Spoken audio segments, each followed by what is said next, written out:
100 men versus 1 gorilla. அதில் யார் ஜெயிப்பா? இது வந்து ஒரு ரீல் ஒருத்தர் வந்து சொல்லியிருந்தார், இந்த மாதிரி இல்லை மனுஷங்க ஜெயிக்க சான்ஸே கிடையாது அப்படின்னு சொல்லிட்டு இமீடியட்டாக நம்மளுக்கு ஃபார்வர்ட் பண்ணி ராவல் நீங்கள் என்ன நினைக்கிறீங்க அப்படின்ட்டு.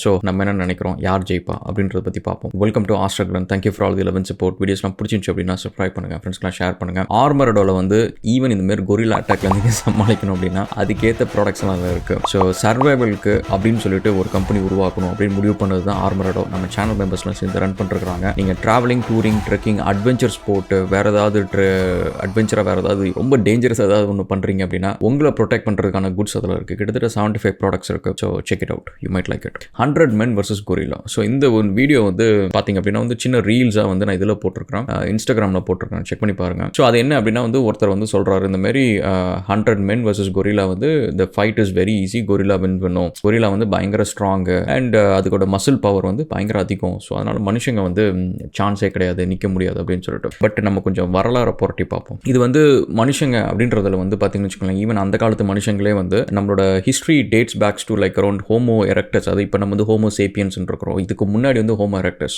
நெதர்லாண்டஸ் அண்ட் ஹோமோ எரெக்டஸ் அந்த இதெல்லாம் வந்து பிரியிற டைமில் வந்து பார்த்தீங்கன்னா அப்போவே வந்து நம்மளோட ஹண்டிங் பற்றியான ஒரு விஷயங்கள் வந்து நம்மளுக்கு இருக்குது. அது இனிஷியலாக வந்து பார்த்தீங்கன்னா மனுஷங்க வந்து ஒரு மேமல் ஸ்பீசிஸ் தான், பாலூட்டினம். அது வந்து ஒரு ஸ்கேவெஞ்சிங் ஸ்பீசிஸ் அப்படின்னு சொல்லுவாங்க. அதாவது கிடைக்கிறதெல்லாம் எடுத்து சாப்பிட்டுட்டு இருக்கோம். சின்ன சின்ன மிருகங்களை மட்டும்தான் வேட்டையாடும். அதுங்க வேட்டையாடணும் அப்படின்ற ஒரு குணமே இல்லாத ஒரு மிருகம் மாதிரி தான் இருந்துச்சு. பட் என்ன நடந்துச்சு அப்படின்னு பார்த்தீங்கன்னா மனுஷங்க வந்து ரெண்டு விஷயத்த செஞ்சாங்க. ஸோ ஒன்று வந்து மீட் நிறைய சாப்பிட ஆரம்பிச்சாங்க. அந்த கேதரிங் ஸ்பீசிஸாக இருக்கிறப்ப வந்து நிறைய செடி கொடிங்க இந்த மாதிரி நிறைய விஷயத்த சாப்பிட்ருப்பாங்க. ஸோ அதுக்கப்புறம் வந்து இந்த மீட்டு சாப்பிட ஆரம்பிச்சாங்க. மீட்டு சாப்பிட்டதுக்கு அப்புறம் தான் மனுஷனுக்கு மூளை வளர ஆரம்பிச்சிச்சு. ஆக்சுவலி வந்து இந்த வீகன்ஸை பற்றி நம்ம இதில் சொல்றதுக்கான ஒரு விஷயம் நினச்சிக்கோங்களேன். ஜென்ரலாக வந்து மீட் ஈட்டர்ஸ்க்கு வந்து பிரெயினுக்கு தேவையான எல்லா விஷயமும் அதில் இருக்குது. விட்டமின் B12 இந்த மாதிரி நிறைய விஷயங்கள் அதில் இருக்குது. ஸோ வீகன்ஸாக மட்டும் இருக்கிறது வந்து it actually reduce your ability. உங்களோட பிரெயினுக்கு போக வேண்டிய நியூட்ரியன்ஸ் வந்து கம்மி பண்ணும். So technically you will get little less smarter அப்படின்ற ஒரு விஷயம் தான் அது. அதெல்லாம் ரிசர்ச்சில் இருக்கிற விஷயம் தான். ஸோ நம்ம ஒன்று உருவாக்குற கதைகள் கிடையாது. ஸோ அப்போ என்ன ஆகுதுன்னு பார்த்தீங்கன்னா மனுஷங்க வந்து மீட் ஈட் பண்ண ஆரம்பிக்கிறாங்க. மீட் ஈட் பண்ண ஆரம்பிச்சதுக்கப்புறம் வந்து உங்களுக்கு இந்த காக்னிட்டிவ் எபிலிட்டிஸ், ஒரு விஷயத்தை கிரிட்டிக்கலாக யோசிக்கிறது, இந்த மாதிரி ஒரு விஷயத்தை பண்ண ஆரம்பிக்கிறாங்க. நெக்ஸ்ட் அவங்க பண்ண ஒரு விஷயம் என்ன அப்படின்னு பார்த்தீங்கன்னா டூல் மேக்கிங் பண்ணிட்டு மீட்டும் சாப்பிட்றதுனால என்ன அப்படின்னு பார்த்தீங்கன்னா ஃபர்ஸ்ட் திங் மனுஷங்க மட்டும்தான் உலகத்திலேயே வந்து எமோஷன் இல்லாமல் ஒரு விஷயத்தை வந்து பார்க்குற எபிலிட்டி அவங்களுக்கு கிடைக்க ஆரம்பிக்குது. ஸோ இது ஏன் அப்படின்னு பார்த்தீங்கன்னு வச்சுக்கோங்களேன், அதாவது ஒரு மிருகம், அந்த மிருகத்தை நம்ம வேட்டையாடணும் அப்படின்றது வந்து இன்ஸ்டிங்க்ட் பேஸ்டாக தான் அது வரைக்கும் இந்த உலகம் ஒர்க் ஆகிட்டு இருக்கு. பிரிட்டி மச் எனக்கு பசிக்குது, அந்த மிருகம் கண்ணு முன்னாடி தெரியுது, அது எனக்கு சாப்பிட முடியும், நான் போய் சாப்பிட போகிறேன், இவ்வளோதான். இதுக்கப்புறம் தான் அவன் எந்திரிச்சு போய் அந்த மிருகத்தை வேட்டையாடணும் அப்படின்னு நினைக்கிறாங்க. எல்லா மிருகமும் அப்படி தான். ஸோ ஒரு இன்ஸ்டிங்க்ட் பேசிஸில் தான் வந்து அங்கே இருக்குது. பட் ஃபர்ஸ்ட் மனுஷனுக்கு என்ன அப்படின்னு பார்த்தீங்கன்னா அவனுக்கு வந்து இந்த டூல் மேக் பண்ணதுக்கப்புறம் அவனால் வந்து அவன் சைஸை விட பெரிய சைஸில் இருக்கிற அனிமல்ஸை கூட அவனால் ஹண்ட் பண்ணுற எபிலிட்டிஸ் வந்ததுக்கப்புறம் அவனுக்கு வந்து இன்னைக்கே எனக்கு வந்து இந்த உணவு நாளைக்கு கிடைக்காம போயிடும் அப்படின்ற பதட்டத்தில் வந்து எடுத்து சேவ் பண்ணி வச்சுக்கணும், எடுத்து உணவு வச்சுக்கணும் அப்படின்ற ஹேபிட் போய் என்னால் வந்து ஹண்ட் பண்ண முடியும் அப்படின்ற ஒரு ஹேபிட் வருது. ஸோ அப்போ என்ன பண்ணுறான் அப்படின்னா வந்து மனுஷன் வந்து எதுக்கு நம்ம சின்ன சின்ன மிருகத்தை ஹண்ட் பண்ணி எனர்ஜி வேஸ்ட் பண்ணணும், நம்ம பெரிய மிருகத்தை ஹண்ட் பண்ணோம்னா நம்ம வந்து 10 நாள் சாப்பிடலாம், 20 நாள் சாப்பிடலாம், அதை எப்படி ஹண்ட் பண்ணுறது அப்படின்றது மனுஷன் யோசிக்க ஆரம்பிக்கிறான். ஸோ அந்த மாதிரி அந்த எபிலிட்டி டு திங்க் அப்படின்றது வந்து எப்போ வருது அப்படின்னா மீட் சாப்பிட்டதுக்கப்புறம், அந்த டூல்ஸ் மேக் பண்ணதுக்கப்புறம் தான். ஸோ அகைன் இதுலேயும் இன்னொன்று கவனிச்சிங்கன்னு வச்சுக்கோங்களேன், இன்னைக்கு வந்து மனுஷங்க விளையாடுற எல்லா ஸ்போர்ட்டையுமே நம்ம எடுத்துப்போம். அதாவது ஃபார் எக்ஸாம்பிள் வந்து இப்போ நீங்கள் ரன்னிங் ரேஸ் அப்படின்னு வச்சுக்கோங்களேன், 100 மீட்டர் ரன்னிங் ரேஸ். அதில் வந்து நீங்கள் வந்து மனுஷன் பக்கத்தில் வந்து நீங்கள் வந்து ஒரு சீட்டா வைங்க, யார் வின் பண்ணுவோம் சரியா? ஒரு 400 மீட்டர்ஸும் வச்சாலும் சரி சீட்டை தான் வின் பண்ண போகுது. அண்ட் அதேமாரி ஒரு ஸ்விம்மிங் சாம்பியன்ஷிப் வைங்க, மனுஷன் வர்சஸ் ஷார்க், டால்ஃபினை வைங்க, யார் வின் பண்ணுவா? மனுஷன் கண்டிப்பாக வின் பண்ண போகிறது இல்லை. அதேமாரி வேற ஏதாவது ஒரு ஃப்ளைங் காம்படிஷன் வைங்க, நம்ம அதில் பார்ட்டிசிபேட் பண்ண முடியாது. ஸோ அப்படி இருக்கிறப்ப மனுஷனை வந்து நீங்கள் வந்து அவன் பண்ணுற எல்லா ஸ்போர்ட்டுமே நீங்கள் எடுத்துக்கிட்டிங்கன்னா மனுஷனை விட இந்த உலகத்தில் பெட்டராக பண்ணுற அனிமல்ஸ் எல்லாமே இருக்குது. ஆனால் ஒரு ஸ்போர்ட்டை தவிர. அது என்ன அப்படின்னு பார்த்தீங்கன்னா மராத்தான். ஸோ மராத்தானில் வந்து நம்ம வந்து மசில் பவரையோ, இவன் வேகமாக ஓடுறானோ, இவன் ஓடுற ஸ்டைல், இதெல்லாம் எதுவுமே நம்ம பார்க்க போகிறது கிடையாது. ரெசிலியன்ஸ் தான், இவனோட விடாமுயற்சியை தான் நம்ம பார்க்கணும். ஸோ மனுஷன் கிட்டக்க இருந்த ஒரே ஒரு விஷயம் என்ன, 2 விஷயம் ஆக்சுவலி சொல்லலாம். 2 விஷயம் ஏன் மனுஷனை வந்து top of the food chain கொண்டு போச்சு அப்படின்னு பார்த்தீங்கன்னு வச்சுக்கோங்களேன். ஒன்று வந்து இந்த விடாமுயற்சி, ரெசிலியன்ஸ், என்ன நடந்தாலும் சரி செத்தாலும் விட மாட்டேன் அப்படின்றது வந்து வேற உலகத்தில் எந்த ஒரு மிருகத்துக்குமே கிடையாது. அண்ட் இன்னொன்று வந்து பார்த்தீங்கன்னா வெஞ்சன்ஸ், ஒரு பழி வாங்க இருக்கணும். இந்த 2 குணம் தான் வந்து மனுஷனை வந்து டாப் ஆஃப் த ஃபுட் செயினுக்கு கொண்டு போச்சு அப்படின்னு சொல்றோம். அண்ட் இன்னைக்கு வந்து நிறைய அந்த சாஃப்ட் ஃபெமினினாக இருக்கிறவங்க நிறைய பேர் வந்து மனுஷங்கனால தான் இவ்வளோ பிரச்சனை வருது, இவ்வளோ வார் வருது அப்படின்றவங்களுக்கு ஒரு சின்ன டிட்பிட் இன்ஃபர்மேஷன் இன்ஸ்டாகிராம்லையும் போட்டிருக்கிறேன். விமன் லீடர்ஸ் வந்து have started more Wars compared to mail leaders. ஏன்னா விமன் வந்து குயின்ஸாக நிறைய பேர் இருந்திருக்கிறாங்க. அப்போ நிறைய சண்டைகள் உருவாகி இருக்கு. அதுக்கு அவங்க காரணமாக இருந்திருக்கிறாங்க. அதனால் அந்த உருட்டியும் இப்போ போட்டு உடச்சி விட்டானுங்க படுபாபி பசங்க. அப்போ என்ன ஆகுது அப்படின்னு பார்த்தீங்கன்னா, மனுஷங்க வந்து இந்த ரெசிலியன்ஸ் அண்ட் வெஞ்சன்ஸ் இதில் மட்டும்தான் வந்து மனுஷங்களை வந்து டாப் ஆஃப் த ஃபுட் செயினுக்கு கொண்டு போகுது. இதில் என்ன அப்படின்னு பார்த்தீங்கன்னா, இதேமாதிரி இருக்கிற இன்னொரு மிருகம் எது அப்படின்னு பார்த்தீங்கன்னா டைகர்ஸ்க்கு மட்டும்தான் நீங்கள் வந்து அதை அடிச்சுட்டு விட்டுட்டீங்க அப்படின்னா அது உங்களை விடவே விடாது. ஸோ உங்களுக்காக வந்து 10 மணி நேரம் ஆக்சுவலி ஒரு ஸ்டோரியே இருக்குது. ஒரு ஹண்டர் வந்து டைகரை வந்து ஹண்ட் பண்ண போயிட்டு அந்த டைகர் தப்பிச்சு போயிடுது, அடிபட்டு தப்பிச்சு போயிடுது. ஆனால் அந்த டைகர் என்ன பண்ணுதுன்னா பதுங்கி இருந்து 18 மணி நேரம் கழிச்சு அந்த ஹண்டர் வந்ததுக்கப்புறம் அந்த ஹண்டரை தின்னு முடிச்சு அதுக்கப்புறம் அந்த டைகர் எந்திரிச்சு போயிருக்கு. ஸோ அந்த மாதிரி வந்து டைகர்ஸ் வந்து வெரி வெஞ்ச்ஃபுல்லான ஸ்பீசி. ஆனால் என்னன்னா அந்த ரெசிலியன்ஸ் அப்படின்ற ஒரு விஷயம் வந்து அந்த 18 மணி நேரத்தை வந்து நீ ஒரு 4 நாள் கழிச்சு அந்த வேடன் வந்திருந்தான்னு வச்சுக்கோங்களேன், அந்த டைகருக்கு வந்து கண்டிப்பாக அது மறந்துருக்கும், அது பசியில் வேற எங்கேயாவது போயிருக்கும்.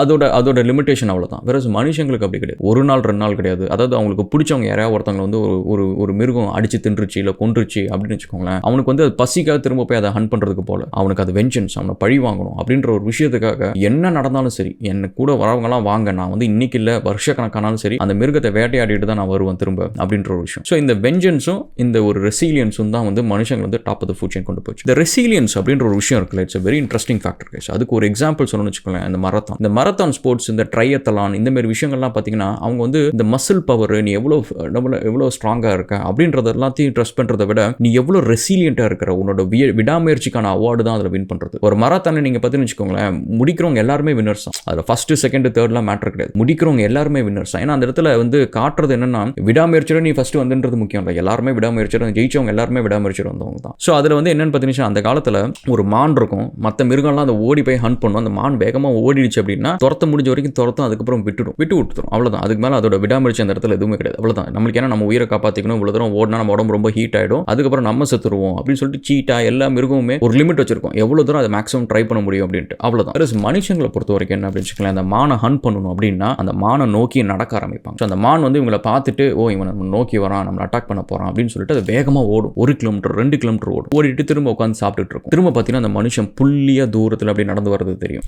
அந்த மான் பார்க்கும், என்னடா அது வந்துட்டு இருக்கிறான் நம்ம அப்படின்னு சொல்லிட்டு, இவனால தான் நம்ம பிடிக்கவே முடியாது, எதுக்கு டைம் வேஸ்ட் பண்ணுறான் அப்படின்னு சொல்லிட்டு அந்த மான் பொறுமையாக சாப்பிட்டுக்கிட்டே இருக்கும். அந்த மனுஷன் கிட்டக்க வர ஆரம்பிச்சதுக்கப்புறம் திரும்ப அவனை பார்த்தோன்னே ஐயோ அவன் கிட்டக்க வந்துட்டான் அப்படின்னு சொல்லிட்டு திரும்ப ஒரு 2 கிலோமீட்டர் ஓடும். திரும்ப 2 கிலோமீட்டர் ஓடி கழிச்சும் பார்த்தீங்கன்னா அவன் பின்னாடி சின்னதாக வந்துகிட்டே இருப்பான். திரும்ப ஒரு 2 கிலோமீட்டர். அப்போ என்ன அப்படின்னு பார்த்தீங்கன்னா மனுஷன் கடைசி வரைக்கும் விட மாட்டான். கடைசி அந்த மான் வந்து டயர்டாகி படுத்துரும், இதுக்கு மேலே நான் ஓட முடியாது அப்படின்ட்டு. மனுஷன் கிட்டக்க வந்து கல் எடுத்து அதை மண்டையில் அடிச்சு கொண்டு அதை சாப்பிட்டு வீட்டுக்கு எடுத்துகிட்டு போயிடுவோம். ஸோ இந்த ரெசிலியன்ஸ் அப்படின்ற ஒரு விஷயம் தான் மனுஷனை top of the food chain கொண்டு போச்சு. சரி, இப்போ நம்ம கதைக்கு வருவோம். மனுஷன் வந்து 100 மேன் வர்சஸ் கொரிலா, இந்த ஃபைட்டில் வந்து யார் ஜெயிப்பா அப்படின்னு பார்த்தீங்கன்னா, ஹேண்ட் டு ஹேண்ட் காம்பேட்டில் வந்து ஒரு மனுஷனால ஒரு கொரிலா கூட சண்டை போட முடியாது. ஏன்னா கொரிலா வந்து அவனை பிச்சு போட்டுரும், 2 பிச்சு போட்டுரும்.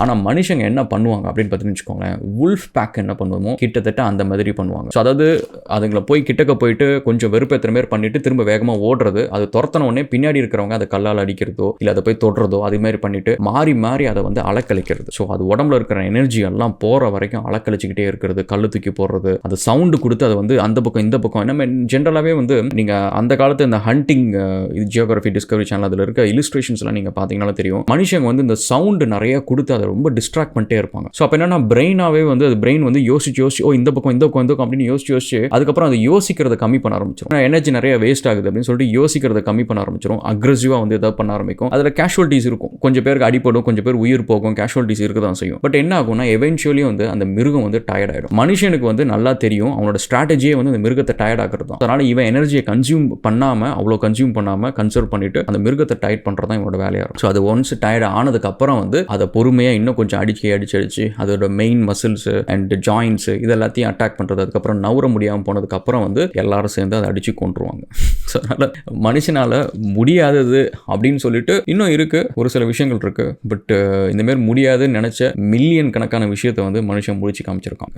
உடனே மனுஷன் ஒன்று நான் ஜெண்டர் வைஸாக சொல்கிறேன்னு வச்சுக்காதீங்க. ஆக்சுவலி இந்த விஷயத்துக்கு வந்து நம்ம ஜெண்டர் வைஸாக சொல்லலாம், பசங்கன்னு சொல்லலாம். பிரிட்டி மச் வந்து இதெல்லாம் பண்ணது பசங்க தான். 100 men வந்து கொரிலாவை கொல்ல முடியுமா அப்படின்னு கேட்டிங்கன்னா முடியும். மைக் டைசனுக்கு அந்த கான்ஃபிடன்ஸ் வந்து தான் என்னை வந்து அந்த கொரில்லா இதுக்குள்ளார விடு, ஏன்னா அது ஒரு கொரில்லா வந்து மற்ற கொரில்லாவை அட்டாக் பண்ணிட்டே இருந்துச்சு. அப்போ மைக் டைசன் என்ன சொன்னார்னா, என்ன உள்ளார விடு, நான் அந்த கொரில்லாவுக்கு வந்து ஒரு லெசன் டீச் பண்ணுறேன் அப்படின்னு சொன்னார். ஸோ அதாவது இந்த ரெசிலியன்ஸு, இந்த வெஞ்சன்ஸு, இதையும் தாண்டி மனுஷனுக்கு இருக்கிற இன்னும் ஒரு முக்கியமான ஒரு விஷயம் என்ன அப்படின்னா கரேஜ். இன்னைக்கு வந்து யுக்ரைனில் வந்து 48,000 பேர் இறந்து அந்த சண்டை போடுறாங்க. நேற்றுக்கு முந்த நாள் வந்து காஷ்மீரில் தீவிரவாதிங்க வந்துட்டாங்க அப்படின்னு தெரிஞ்ச உடனே 300 பேர் எந்திரிச்சு திப்புன்னு ஓடுறாங்க. ஓடுறது எதுக்கு அப்படின்னு வச்சுக்கோங்களேன். ஸோ சும்மா போயிட்டு அங்கே நிற்கிறதுக்கெலாம் இல்லை, ரெடி, என் உயிர் கொடுத்தாலும் பரவாயில்ல, நான் உன்னை ஃபேஸ் பண்ணுறதுக்கு ரெடி அப்படின்ற அந்த வீரம் இருக்குல்ல, கரேஜ் இருக்குல்ல, அது வந்து மென்னுக்கான ஒரு விஷயம். So I think I strongly believe so men can do it. Okay, நீங்கள் என்ன சொல்கிறீங்கன்னு பார்ப்போம் கமெண்ட் செக்ஷனில். உங்களுக்கு கேட்சப் பண்ண video guys, and thank you so much for all the love and support. வீடியோஸ்லாம் பிடிச்சிருந்துச்சு அப்படின்னா மறக்காமல் சப்ஸ்கிரைப் பண்ணுங்கள். தேங்க்ஸ்.